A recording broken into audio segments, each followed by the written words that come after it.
As I noted with the children, this text from Genesis is one that I love.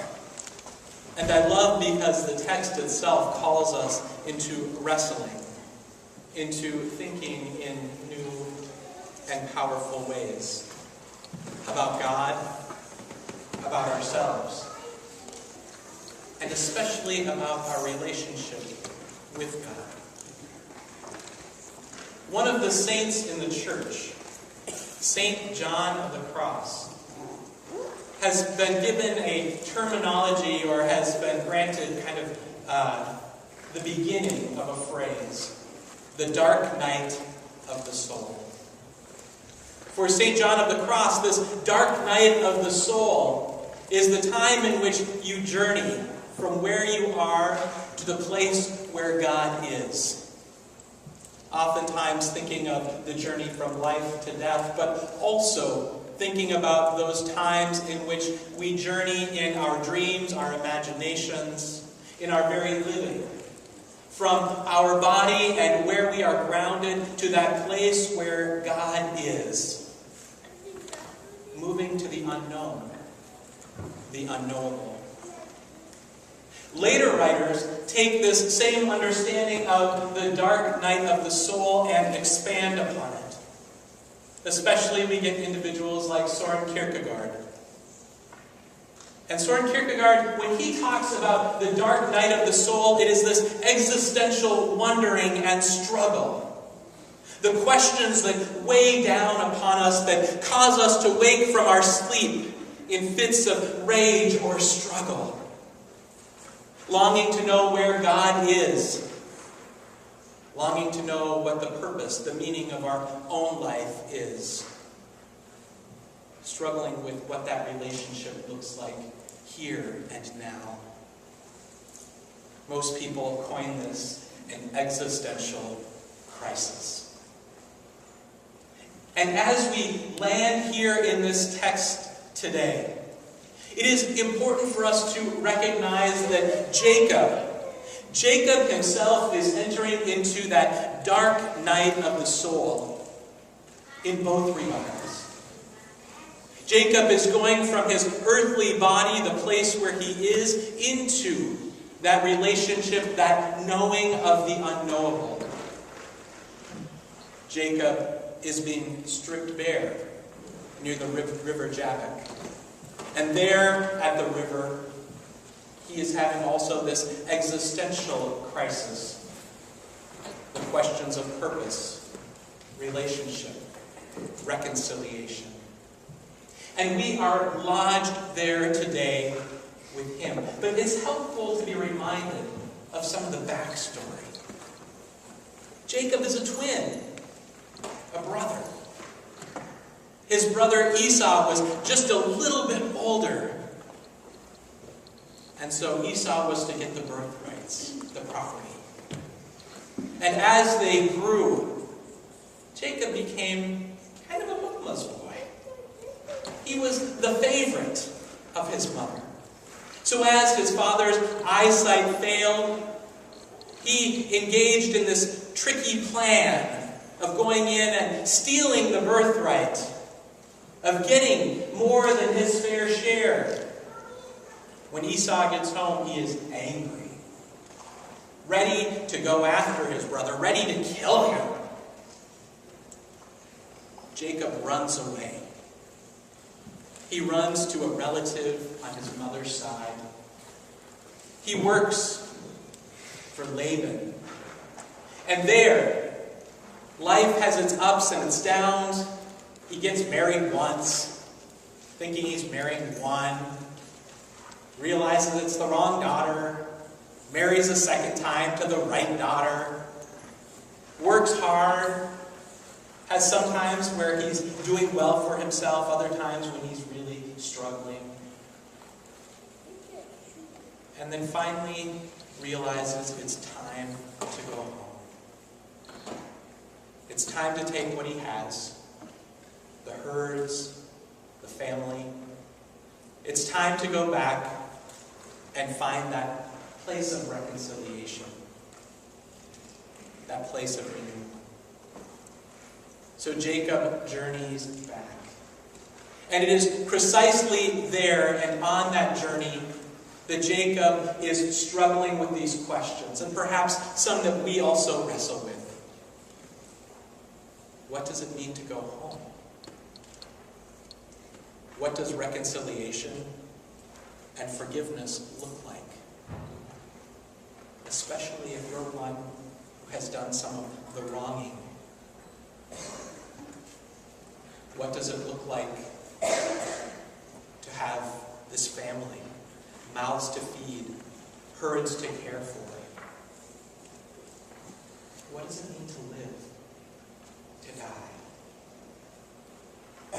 So precisely there, he wrestles with God, striving, move for move, asking the difficult questions, perhaps, as we do when we wake up in our dark nights of the soul, longing to see the face of God, longing to learn, to grow, to move. Now we skip ahead to the gospel. And the gospel is another story of wrestling and of struggle. But this is a parable that Jesus tells about a feisty widow. And this feisty widow keeps going to the judge in the town. And the widow is seeking justice. Justice for herself. Justice in the context of the community. This past week, at the Journey to Justice at Holy Trinity, we had the great privilege of hearing Bishop Ann Svenningsson preach on this. And she talked about what it meant for this widow to keep showing up to this to this judge who didn't care anything about God, nor the relationships with people. There's an ego, a sense of self-righteousness and narcissism. Perhaps we see that around in our world and places today. And yet, what happens is this widow keeps showing up. And the terminology that is used, Bishop Svenningsson pointed out, is that as she keeps coming, the word that is used in Greek comes from boxing. And it's that she's coming and publicly she's giving him a black eye. So as she comes over and over again with her questions and her seeking justice, she is giving this judge who seemingly doesn't care about anything else a public black eye. She's humiliating him. So finally he says, well, even though I don't care about God and I don't care about others, I'm going to grant her request and see that justice is done. And Jesus takes this parable. And I want you to hear that it is not a simile and it is not a metaphor. Jesus doesn't compare God to the judge, but rather says, how much more is God?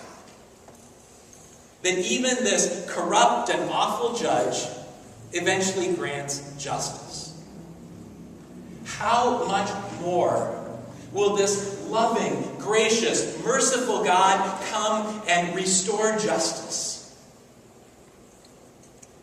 Bishop Svenningsson also pointed out, though, that there's another word that we oftentimes use inappropriately, or at least take one meaning versus the other. She said that it says, God will grant justice quickly. Now, when we look around in our lives or in the life of the world, justice doesn't always seem to come quickly. And what she pointed out is that that word can also mean suddenly. Suddenly, like the sun breaking over the horizon. Suddenly, like the snap in the air that echoes That it can come in just a moment and catch us off guard. So what does it mean for God's justice to come suddenly into the world? With both of these stories, the stories of Jacob and the story of this widow, we are put into a place of hearing about a man going for reconciliation, lifting up the questions, the struggles, going to meet a brother that he's wronged. And we hear about this widow who has a tenacity, stepping out, doing incredible things and giving the judge a black eye. And lodged in that, we're invited to see ourselves. We are invited to see the places where we struggle with the difficult questions and the moments of reconciliation. We are invited to see the places where we might tenaciously and with all of our feistiness lift up justice for ourselves and the world. We are invited to wrestle, to struggle, to strive with God. And I know that many of us in this congregation are there. We know what it is to look around and see the struggles in our life and to ask the difficult questions, to throw our hands up in the air and say, "Why, God? How could you do this?" We know what it's like to feel that pit in our stomach when we so want to forgive or be forgiven. And how hard it is. We know what it's like to lay ourselves bare over and over again, seeking God to come, to know our deepest pains and hurts, to enter in and bring healing and hope.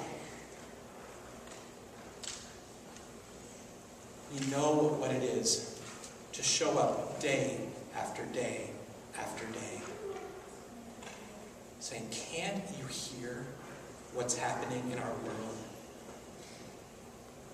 When we look at those fleeing Aleppo, when we look at what has happened in terms of domestic violence and assault, when we hear story and story of individual and community being ravaged. One of the illustrations that was used this week was of the water walkers. The water walkers are a group of Native American women, grandmothers. And one of the charges of the grandmothers is that they protect the water for the future generations. And there have been water walkers who have gone from the Gulf of Mexico up to Lake Superior, following the Mississippi most of that way. There are water walkers who have gone to the East Coast and to the West Coast, and those who have started here in Minnesota and gone up to Hudson Bay. They take this charge of protecting the water with a tenacity. And they're looking at our environmental policies, at the pollution, at what's happening in our world. And I believe over and over and over again, they are giving us a black eye. Saying, when will this justice come? When will you truly care for those who are going without? And these grandmothers are out at Standing Rock Indian Reservation. They are there, again, to give a black eye to all of those who are so carelessly thinking about water, environment, and creation. And I believe they are calling us to wrestle with existential questions. Who are we? What is our purpose? What do we stand for? What is our relationship with God and the holy? When we see this happening over and over again.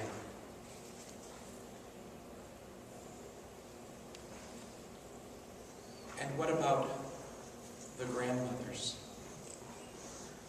on the north side who have seen child, grandchild, lost to violence, to gunshots, who speak out? What about the mad dads who show up, encouraging us to pay attention? Again, calling us to wrestle with who we are and what we are to be about as people of God, as people of faith. Today we come. Today we come with our personal existential questions. Today we come and we wrestle with God as a community. And we are invited into a place of healing. You see, Jacob walks away with his hip out of joint and limping.